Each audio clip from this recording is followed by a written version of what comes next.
ഞാനിപ്പം ഉള്ളത് നമുക്ക് എല്ലാവർക്കും അറിയാവുന്ന സീരിയൽ നടിയൊക്കെ ആയിട്ടുള്ള അനുമോളുടെ ഒപ്പമാണ്. അനുമോൾ വർഷങ്ങളായി പൊങ്കാലയിടുന്ന ഒരു വ്യക്തിയാണ്. ഒരു പൊങ്കാല പോലും മുടക്കാത്ത വ്യക്തിയാണ് അനുമോൾ. അനുമോൾ ഇപ്രാവശ്യവും വന്ന് പൊങ്കാലയിട്ട് അനുഗ്രഹമൊക്കെ വാങ്ങി മടങ്ങുന്നുണ്ട്. എങ്ങനെയുണ്ട് ഇപ്രാവശ്യത്തെ പൊങ്കാല? എന്തായിരുന്നു ഒരു അനുഭവം? നല്ല 1 സെക്കൻഡ്.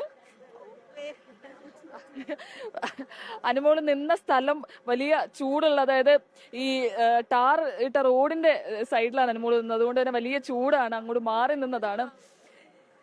ഓക്കെ ആയോ? ഓക്കെ. ഇപ്രാവശ്യത്തെ ഒരു അനുഭവം എങ്ങനെയുണ്ട്? നല്ലതാ. എല്ലാ വർഷത്തെ പോലെയും ഇപ്രാവശ്യം നന്നായിട്ട് ഇടാൻ പറ്റി. പിന്നെ ഇപ്പം എന്താ പറയുക, കുറച്ചും കൂടെ എനിക്ക് സ്പെഷ്യലാണ് ഈ ഒരു പൊങ്കാല എന്ന് പറയുമ്പോൾ. പ്രത്യേകിച്ച് വലിയ വിജയങ്ങളൊക്കെ ഉണ്ടായ ഒരു വർഷം കൂടിയാണ്. അതെ 2025 ഇപ്പൊ 2026 ആണല്ലോ. അപ്പം ഈ ഒരു വർഷവും നമ്മുടെ ആഗ്രഹത്തിന് പുറത്താണ് പൊങ്കാല ഇടുന്നത്. മനസ്സിലെ എല്ലാവരും, ഞാൻ മാത്രമല്ല, ഇവിടെ പൊങ്കാലിട്ട എല്ലാവരും ഓരോ ആഗ്രഹങ്ങളും മനസ്സിൽ കണ്ടിട്ടാണ് പൊങ്കാല ഇടുന്നത്. അപ്പം ആഗ്രഹങ്ങളെല്ലാം നടക്കട്ടെ. എന്റെ ആഗ്രഹം നടത്തി തരും ഉറപ്പായിട്ട്. കഴിഞ്ഞ തവണ ഇത്തരത്തിൽ പൊങ്കാല ഇട്ടപ്പോൾ അങ്ങനെയുള്ള ആഗ്രഹങ്ങൾ എന്തെങ്കിലും, വലിയ ആഗ്രഹങ്ങൾ എന്തെങ്കിലും മനസ്സിലുണ്ടായിരുന്നോ? ആഗ്രഹങ്ങളുണ്ട്. ആ ആഗ്രഹങ്ങൾ നടക്കുന്നത് കൊണ്ടാണ് ശരിക്കും വീണ്ടും ഈ കാണുന്നവരെല്ലാവരും, ഞാൻ ഉൾപ്പെടെ എല്ലാവരും പൊങ്കാലിടാൻ വേണ്ടി വരുന്നത് തന്നെ.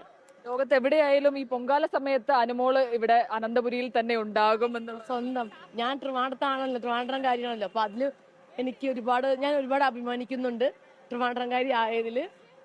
എന്തായാലും എന്താ പറയണ്ടേ, പല ട്രിവാൻഡ്രം മാത്രം എനിക്ക് തോന്നുന്നു, ട്രിവാൻഡ്രം ടു കാസർഗോഡുള്ള ജില്ലയിലുള്ള എല്ലാ ആൾക്കാരും വന്നിടുന്നുണ്ട്. എല്ലാം പറഞ്ഞു കഴിഞ്ഞാൽ ഒരുപാട് പേര് ബാംഗ്ലൂരിൽ നിന്നും എബ്രോഡിൽ നിന്നും ഒക്കെ. അപ്പൊ നമുക്കത് ഭയങ്കര അഭിമാനമുള്ള കാര്യമാണ്, ഒരുപാട് സന്തോഷമുള്ള കാര്യമാണ്.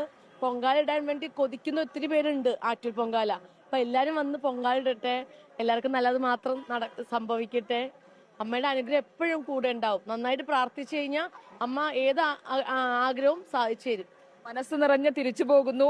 അതുപോലെ തന്നെ അടുത്ത പൊങ്കാലയ്ക്ക് വേണ്ടിയിട്ടുള്ള കാത്തിരിപ്പ്. അതെ 2027 പൊങ്കാലയിടാൻ ഭാഗ്യം ഉണ്ടാവട്ടെ. എല്ലാ പ്രാവശ്യവും അമ്മ ഭാഗ്യം ഒരുക്കി തരാറുണ്ട്. ഈ പ്രാവശ്യം അങ്ങനെ ഒരു ഭാഗ്യം ഒരുക്കി തന്നു. ലോകത്തെവിടെയായാലും ഏത് സമയത്തും 24 വാർത്തകളും ഓഗ്മെന്റഡ് റിയാലിറ്റി പാക്കേജുകളും എക്സ്പ്ലെയിനറുകളും വിശദമായി കാണാൻ ഞങ്ങളുടെ യൂട്യൂബ് ചാനൽ നിങ്ങൾക്ക് സബ്സ്ക്രൈബ് ചെയ്യാം.